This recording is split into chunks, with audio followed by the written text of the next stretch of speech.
கர்த்தருக்கு வழியை ஆயத்தப்படுத்துங்கள், அவருக்கு பாதைகளை செவ்வை பண்ணுங்கள் என்று வனாந்திரத்திலே கூப்பிடுகிறவனுடைய சத்தம் உண்டாகும் என்று ஏசாயா தீர்க்கதரிசியின் மூலமாக முன் அறிவிக்கப்பட்டது. இந்த தீர்க்க தரிசனத்தின்படி யோவான் ஸ்நானகன் யூதேயாவின் வனாந்திரத்திலே மனம் திரும்புங்கள் என்று பிரசங்கம் செய்து ஞான ஸ்நானம் கொடுத்து வந்தார். எருசலேம் நகரத்தாரும் யூதேயா தேசத்தார் அனைவரும் யோர்தானுக்கு அடுத்த சுற்றுப்புறத்தார் யாவரும் யோவான் ஸ்நானகனிடம் வந்து தங்கள் பாவங்களை அறிக்கையிட்டு யோர்தான் நதியிலே ஞான ஸ்நானம் பெற்றார்கள். அப்பொழுது பரிசேயரும் சதுசேயரும் ஞானஸ்நானம் பெறுகிறதற்காக வருகிறார்கள். யோவான் ஸ்நானகன் அவர்களை பார்த்து, விரியன் பாம்பு குட்டிகளே, வரும் கோபத்திற்கு தப்பித்துக் கொள்ள உங்களுக்கு வகை காட்டினவன் யார் என்று கூறுகிறார். இந்த வீடியோவில் ஞானஸ்நானம் பெறுவதற்காக வந்த பரிசேயரையும் சதுசேயரையும் பார்த்து விரியன் பாம்பு குட்டிகள் என்று யோவான் ஸ்நானகன் எதற்காக கூறினார் என்பதை பற்றியும், பரிசேயர்களும் சதுசேயர்களும் யோவானை தேடி எதற்காக வந்தனர் என்பதை பற்றியும் நாம் தெரிந்து கொள்ள போகின்றோம். வாங்க இன்னைக்கு நாம வீடியோக்குள்ள போகலாம்.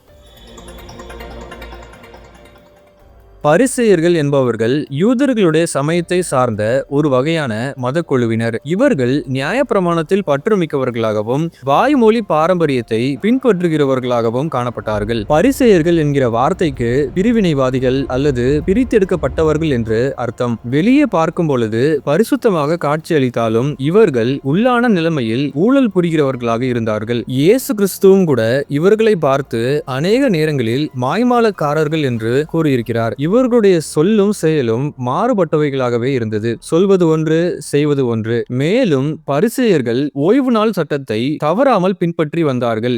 அதோடு நின்று விடாமல் ஓய்வு நாள் சட்டத்தை பின்பற்றாதவர்களை கடுமையாக குற்றம் சாட்டியும் வந்தார்கள். தங்கள் மேல் அதிகமான சுயநீதியை உடையவர்களாக இந்த பரிசேயர்கள் காணப்பட்டார்கள். அடுத்ததாக சதுசேயர்கள் என்றால் யார் என்பதை பற்றி பார்க்கலாம்.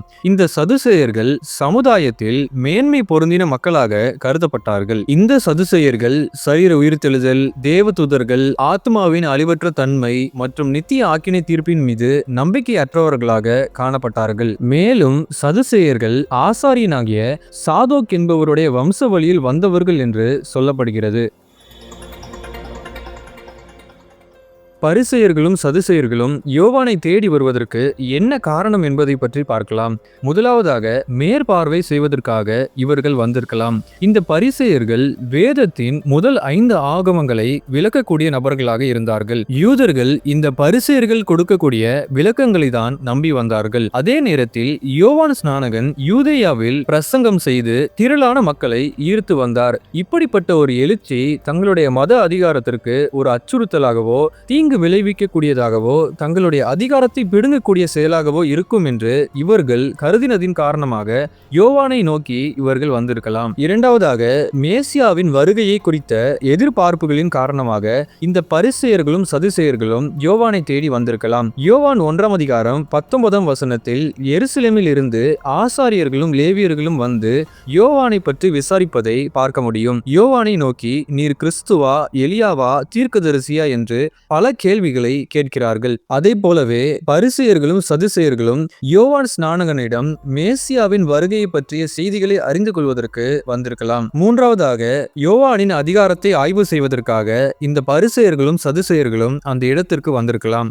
யோவான் ஸ்நானகன் யூதர் அபிமார்களிடம் பயிற்சி பெறாதவர். யோவான் ஸ்நானகன் தேவாலயத்தின் அமைப்புகளுக்கு வெளியே செயல்பட்டு வந்தார். பரிசேயர்களுடைய நடைமுறைப்படி மனம் திரும்புதலுக்கான ஞான ஸ்நானம் என்று ஒன்று கிடையாது. இப்படிப்பட்ட நிலைமையில் யோவான் ஸ்நானகன் ஞான ஸ்நானம் கொடுப்பதற்கு யார் அதிகாரத்தை கொடுத்தது என்று தெரிந்து கொள்வதற்காக இவர்கள் யோவான் ஸ்நானகனை நோக்கி வருகிறார்கள். நான்காவதாக ஞான ஸ்நானம் பற்றிய ஆர்வத்தின் காரணமாக இந்த பரிசேயர்களும் சதுசேயர்களும் யோவான் ஸ்நானகனை நோக்கி வந்திருக்கலாம். யூதர்கள் தங்களை தூய்மையாக வைத்துக் கொள்வதற்காக ஒரு நாளில் பல முறைகள் தங்களை சுத்திகரித்துக் கொள்வார்கள். இந்த தூய்மை சடங்கிற்கு மிக்வே என்று பெயர். இப்படி பல முறைகள் தங்களை கழுவிக் கொள்வார்கள். அதே நேரத்தில் யோவான் ஸ்நானகனின் ஞான ஸ்நானம் சற்று வேறு வகைப்பட்டதாக இருக்கிறது.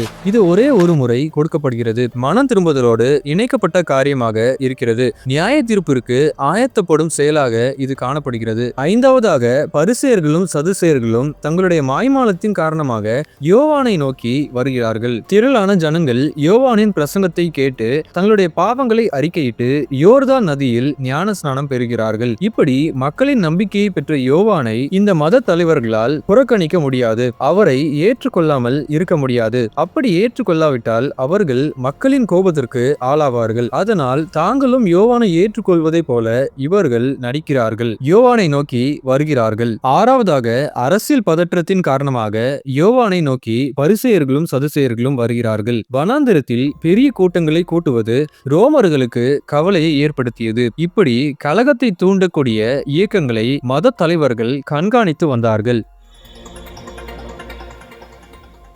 யோவான் ஸ்நானகன் தன்னிடம் ஞானஸ்நானம் பெறுவதற்காக பரிசேயர்களும் சதுசேயர்களும் வருவதை பார்த்து விரியன் பாம்பு குட்டிகளே என்று கூறுகிறார். இப்படி அவர் கூறுவதற்கு என்ன காரணம் என்பதை பார்க்கலாம். ஆதியாகமம் 3ஆம் அதிகாரத்தில் ஆதாமையும் ஏவாளையும் வலு சர்ப்பம் வஞ்சித்து ஏமாற்றினது. அதே போலவே மற்றவர்களை வஞ்சிக்க கூடியவர்களாக இந்த பரிசேயர்களும் சதுசேயர்களும் காணப்படுகிறார்கள். வலு சர்ப்பத்தின் வாரிசுகளாகவும் சந்ததியாகவும் இவர்கள் இருக்கிறார்கள்.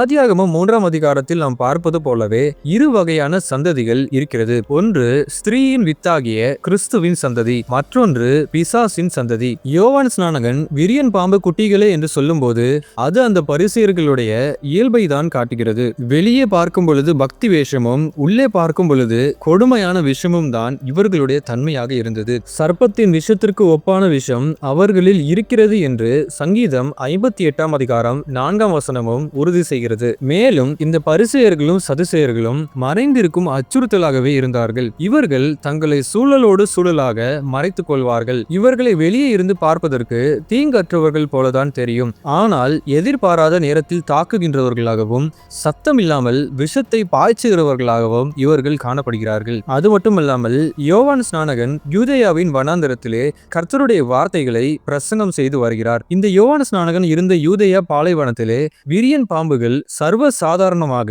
இருக்கிறது. இந்த விரியன் பாம்புகள் உலர்ந்த புதர்கள் மற்றும் மணலில் மறைந்து கொள்ளும். இந்த உலர்ந்த புதர்களுக்கு தீ வைக்கப்படும் பொழுது அதிலிருந்து வெளியே புறப்பட்டு தங்களுடைய உயிரை காப்பாற்றிக் கொள்ளும். இப்படிப்பட்ட காட்சியை பார்த்த யோவான் ஸ்நானகன் பரிசேயரும் சதுசேயரும் ஞான ஸ்நானம் பெற்றுக் கொள்வதற்காக வருவதை பார்த்து விரியன் பாம்பு குட்டிகளே என்று கூறுகிறார். இப்படி அவர் சொல்லும் போது அதை கேட்கிறவர்களும் அவர் அப்படி சொல்வதற்கான உண்மையை நன்றாகவே புரிந்திருப்பார்கள். மேலும் மல்கியா 4ஆம் அதிகாரம் 5ஆம் வசனத்தில் இதோ கர்த்தருடைய பெரிதும் பயங்கரமுமான நாள் வருகிறதற்கு முன்னே நான் உங்களிடத்திற்கு எலியா தீர்க்கதரிசியை அனுப்புகிறேன் என்று வாசிக்கின்றோம். இந்த வசனத்தில் யோவான் ஸ்நானகனை பற்றி தீர்க்க தரிசனம் சொல்லப்பட்டுள்ளது. இந்த யோவான் ஸ்நானகன் எலியா தீர்க்கதரிசியை போலவே ஒரு வல்லமை உள்ள தீர்க்கதரிசியாக கர்த்தருக்காக செயல்பட்டவர். இவர் ஒட்டக மயிர் உடையை தரித்து அறையில் வார்க்கச்சையை கட்டியிருந்தார். எலியாவும் கூட இதை போலவே ஒரு உடை அமைப்பை தான் கொண்டிருந்தார். யோவானுக்கு முன் ஊழியம் செய்த பல தீர்க்கதரிசிகள்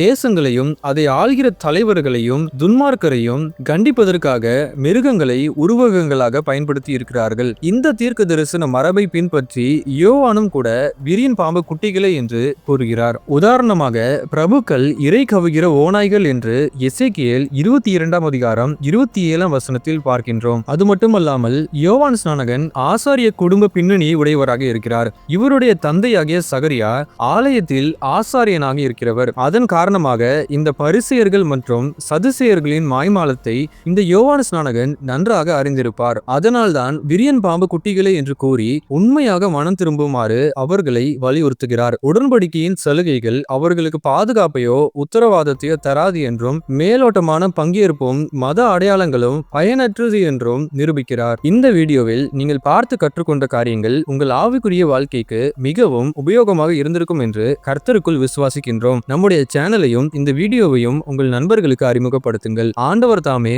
உங்களோடு இருப்பாராக. ஆமேன். இப்படிக்கு உங்கள் ஆவிக்குரிய நண்பன் தமிழ் பைபிள் நெட்வொர்க்.